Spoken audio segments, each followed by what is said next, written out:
Barbino? What's Barbino? Zeke Black is in the building. Zeke Black is in the building.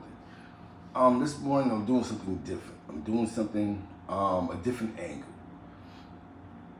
It's a cop, a detective with shaky tactics out of Brooklyn. His name is Louie Scarcella. Now, it's not always, it's not about being first. It's just about putting the information out there. You know what I'm saying? If I put something out there first and it gets valuable, that's a win for me. But more so, it's the information that's gonna be put out there that maybe will help somebody. Now, Louie Scarcella is a detective out of Brooklyn. Homicide detective out of Brooklyn. We would say in the 70s, late 70s, definitely the 80s, and 90s. New York City was on fire. New York City was just trying to solve homicides. He had shaky tactics. It was good. He had shaky tactics. Sort of the same tactics of the Central Park 5. So he's not the only one. Or how about the precinct that's off of Utica Ave by Bergen? In those, you had multiple dirty cops and shaky cops in New York City in that era. But today he's the story. Some of y'all need to get your notebooks and pens out. A man been locked up for 30 years. Yesterday, 2 of his murder convictions was overturned, tossed because of his shaky tactics. A guy named Baby Sam out of Brownsville, Brooklyn. Some people say in the newspaper that he's the reason for crack babies in Brooklyn. But that's another story. That's a different era. When we speak about cocaine and crack, that's another story. Because cocaine was a club drug that hit the streets crazy. And when it hit the streets crazy, it hit the streets hard because it hit the streets at a cheaper price known as a drug called crack. And it created an epidemic. And it destroyed households. And it helped create something that's better known as the mass incarceration generation in New York City. Actually, across the United States of America. It displaced families. Well, this officer, his job was to lock up the killers of the crack era.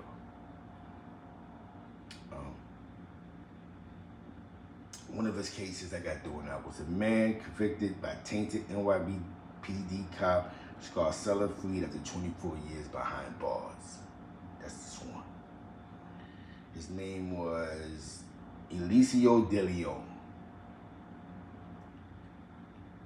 Brooklyn man will have 1996 murder conviction tossed. An inmate served 25 years to life for murder who says he was convicted on a confession ginned up by disgraced NYPD detective Louie Scarcella is about to have his conviction overturned.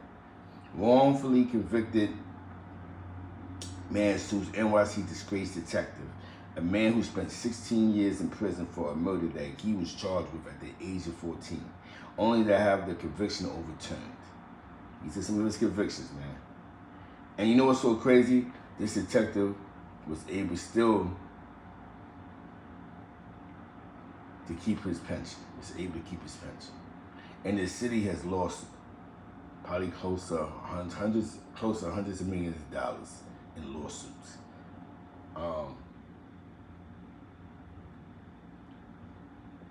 And the city's willing to pay for this. They're paying for this. But it's because his convictions is what basically kept a lot of people in their positions at that district attorney office. And other positions at his precinct. He looked like the super cop. He was the super detective. Him and his partner. But they was pulling Central Park 5 tactics.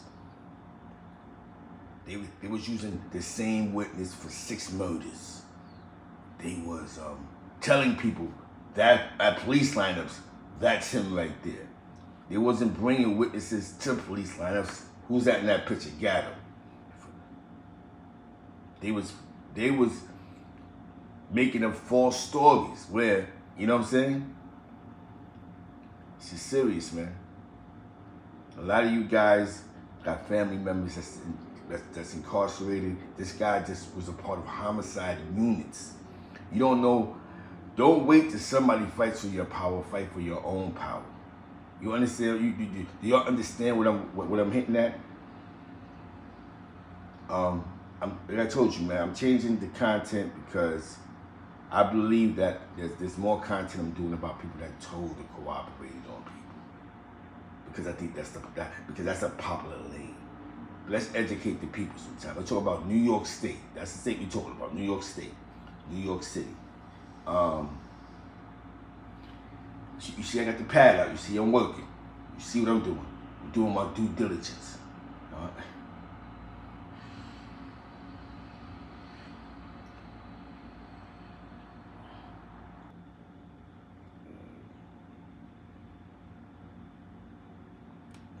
It goes, the tragedy of Louie Scarcella. Now there's notes in here, right? Some key notes I seen. He had a partner named Steve Chamil. They seemed like Batman and Robin, they said. Scarcella and Chamil was members of the Brooklyn North Homicide Squad, a 40-man task force. So a lot of you guys who got locked up in the 80s and 90s by that squad, your need to get them appeals in. Your need to contact, you need to contact. Because even though he may not have been a part of your case, he might have helped that case. You know what I'm saying? He was a star. He was the crystal ball. One of the main things that stood out to me, right, is that, but this is the David Dinkins era. This would be just to be correct.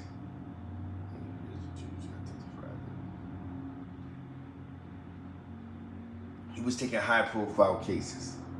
At the end of the let me get this. This article's from the Village Voice. Actually, this article I'm reading.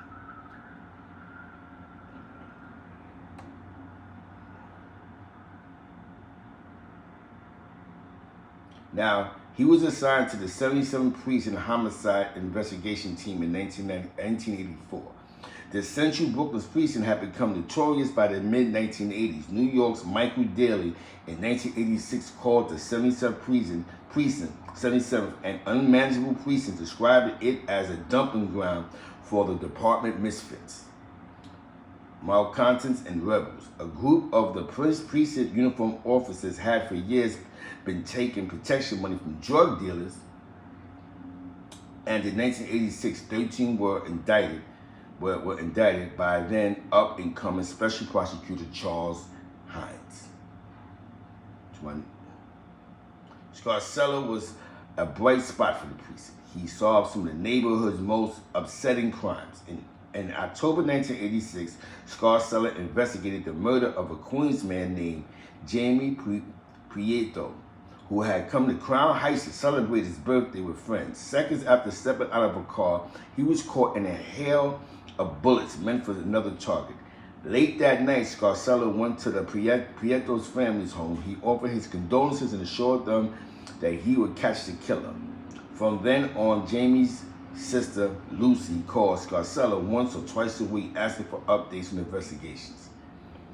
Once she asked Scarcella if he wore a suit even while working the streets. Absolutely, he replied. These people are going to smell you a mile away. You're going to stick out like a sore thumb, and Scarcella laughed. He was always very nice and always asked my family, Prieto says. Today, he was always generous in giving us his time and communicating what was going on. He was a godsend. 6 months after Jamie's death, Scarcella called Prieto. We caught the guy, he told her, and guess what? I was wearing a suit. This is what the man said. Crack arrived in New York City in the early 1980s. NYPD was ill prepared for the crime wave the drug would bring. Still reeling from budget cuts from the 1970s when the city was nearly bankrupt, the city was understaffed.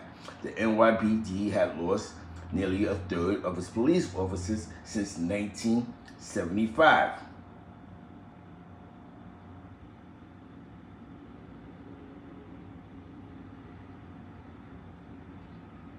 The murder rate rose every year from 1985 to 1990 when it peaked at 2,245. Juice. Dave, do something. Read a New York Post front page criticizing then David Dinkins for his inability to curb the growing violence. Crime was the story of the city, along with the growing state of fear and panic among the city residents. There was a belief that the authorities were powerless or incompetent.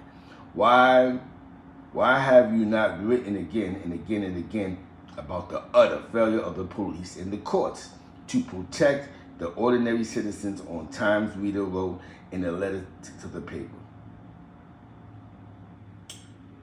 Now, when this article was written, Eric Adams was the borough president of Brooklyn.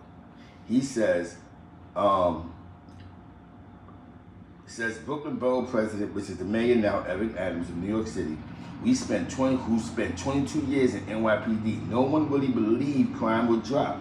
It was just keeping your finger in the dam long enough to keep it from spilling over in your 20-year circle. And once your 20 years was up, it was the next guy's turn to keep the finger in the dam. And nowhere was it worse than Brooklyn, home to nearly half of the city murders.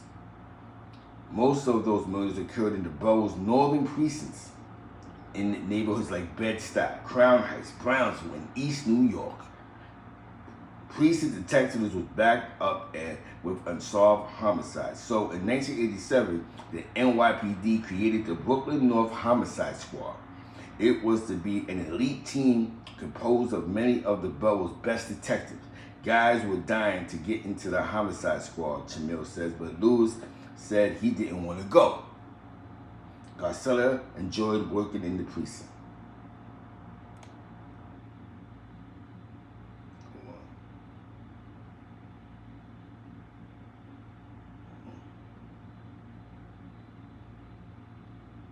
In each of those cases, in homicide, Scarcella got an eyewitness identification and a confession. Prosecutors loved him. Some detectives was lazy. As soon as they got their one witness, they would close the case and send it off to the district attorney office, says Jeffrey Ginsburg, an assistant district attorney in Brooklyn at the time. Scarcella was willing to go the extra mile professionally to gather the evidence to make the case as strong as it could be. The best detective can present the case to the grand jury. Scarcella had talent for performing in front of grand juries,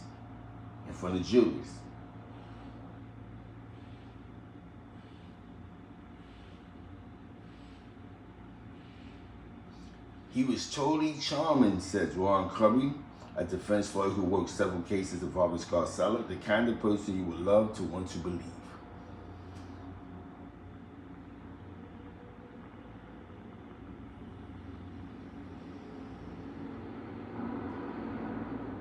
Now check this out. In 1982, friends told him that police had been asked about some guy named Ronnie Poindexter. In 1992, Ronnie Poindexter, friends had told him that the police had been asked about. The detective had asked where he was on the night of a recent homicide. This is Crown Heights, that's what we're talking about.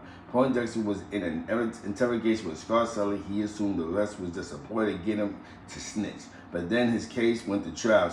Scarcella did not get a confession, but he did have an eyewitness. A 19-year-old woman named Sharon Valdez testified that she saw Poindexter shoot the victim in the vestibule below her apartment window. After testifying, Valdez called Poindexter's lawyer, Michael Baum, and said that she had lied. Scarcella, she claimed, said she would lose custody of her baby. She did not implicate Poindexter. So he used dirty police tactics. Like I said, man, we got people that was getting locked up by that northern homicide district. Get in tune, man, fight your cases, man. They was getting these illegal confessions. They was using the same witnesses. There's some witnesses. There's one lady that was a witness to like 6 cases. Stop. You gotta, if you want to see your people free, don't wait till somebody flip over the envelope. Sometimes you're gonna ask your people's discovery, whose signatures are on it, and then they do have public law libraries. I know they got one in St. Louis, they got one in Albany, New York, where you can actually go to the law library and read upon things. You know what I'm saying? Fight for your freedom, man. Because they got dudes sitting there, they're going to pay you. Look, they're going to pay, they're going to settle. So you know that. The man sat in jail for 2 decades, for 3 decades. For them to throw the homicides out like, yo, he lied. It took 30 years for that to come out. That's crazy.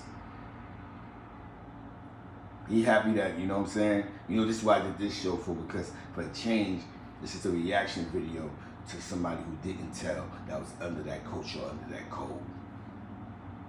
He's 60 years old right now, to let y'all know that. Definitely shout out to Rudy Lowe. Follow him on IG. Follow my man P from Unstrictly Mentality. My man Garza King, push that knife. My man Wavy, push that knife. Tiff, push that knife. Shout out to White Free Southern Bell. Some things is serious. Some, you know what I'm saying? Salute, cuz. So some things is serious, man. You know what I'm saying? They was using dirty tactics. The same type of tactics similar to the Central Park 5.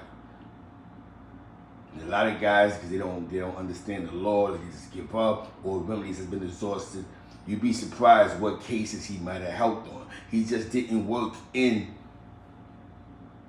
the northern homicide divisions in East New York and Brownsville and all that. He also worked in the 77 precinct in Crown Heights. Get in tune, man. Peace, peace, peace. Going to Queens is in the building. BQ Mommy's in the building. These are things that's serious. Some things are just serious, man. Pass the information along. You ain't got to share this shit. Just pass the information along. Actually, people literally see a discovery. One thing about the state of any crime, there's no such thing as a surprise witness. There's no such thing. You know what you're up against when you go to trial. You just pray the witness don't come to court. You know what you want against. That's just how it goes. You get a discovery, discovery. Anything that's presented against you, they have to give to your lawyer. There's no such thing as I come to court. Yo, he did it. There's a system you have to go through. Even if I'm a last minute snitch, they still have to go through a certain protocol. It has to go in front of it. It has to be admitted into evidence. Because I have the legal right to fight what's being brought against me by the people of the great state of New York, no matter where you're from. A lot of y'all got to read your paperwork, man. It's something called discovery. If you don't know how to read it, let your family read it. Let your sister read it. Let her go to a law library. Let her lawyer investigate certain cops' names on these homicides if you believe your people are innocent. Because the courts is only going to go by what the court protocol is. You know what I'm saying? That's all what the court's going to do. They're going to go by what the court protocol is going to say. That's all they're going to go by. So if they blow your shit out the appeal joint, that's because they're going by what the courts, if the courts went through the proper procedures, you're not going home. So you got to prove this was illegal. Legal confession. They had one confession where the guy didn't even tell. The cop went and said, nah, he was sitting by a bench and he told me he did it. And guys are sitting in jail for 20 years, 30 years. Actually, your people discover. They don't know what that is. They know what it is. Yo, I can't, it's a dirty cop. Get the cop name. Find out what homicide unit he was a part of. See if they're being investigated.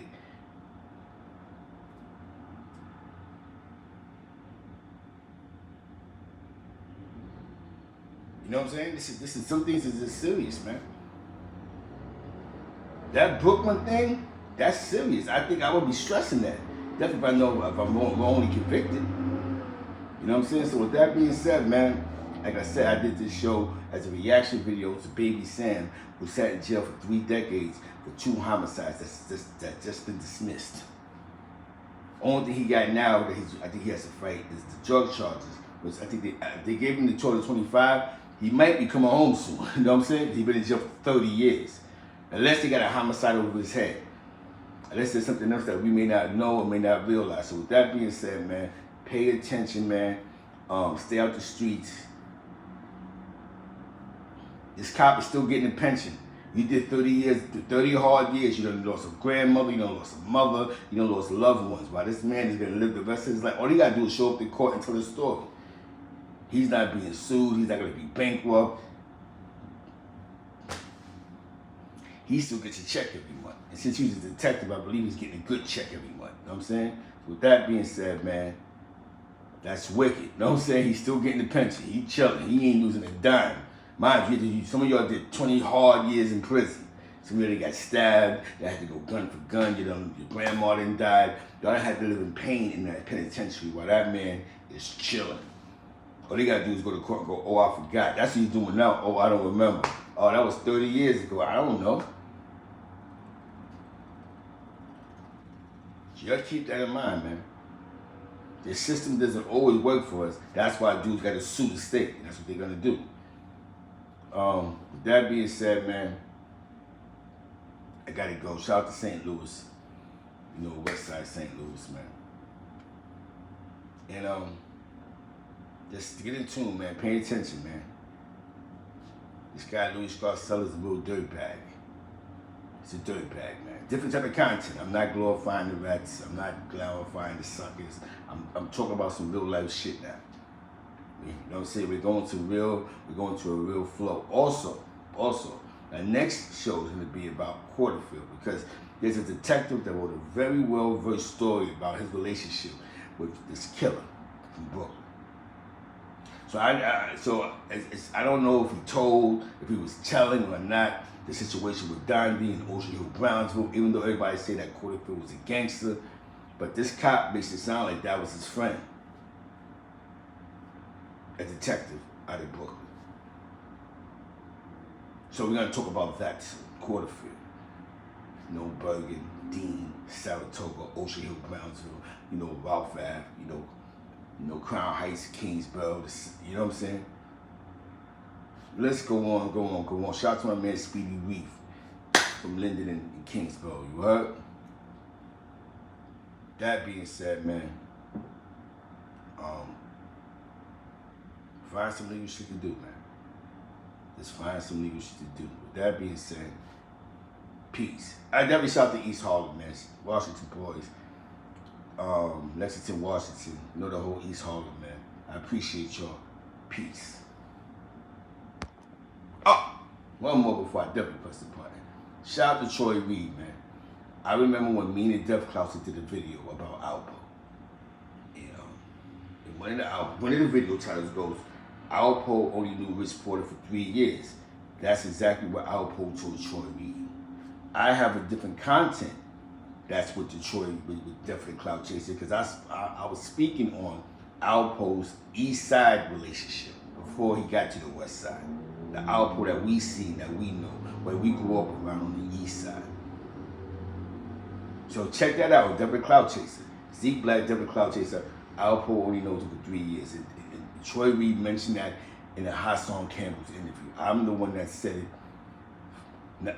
That did the interview with definitely Clout Chaser like 2-3 years ago. Shout out to Chuck.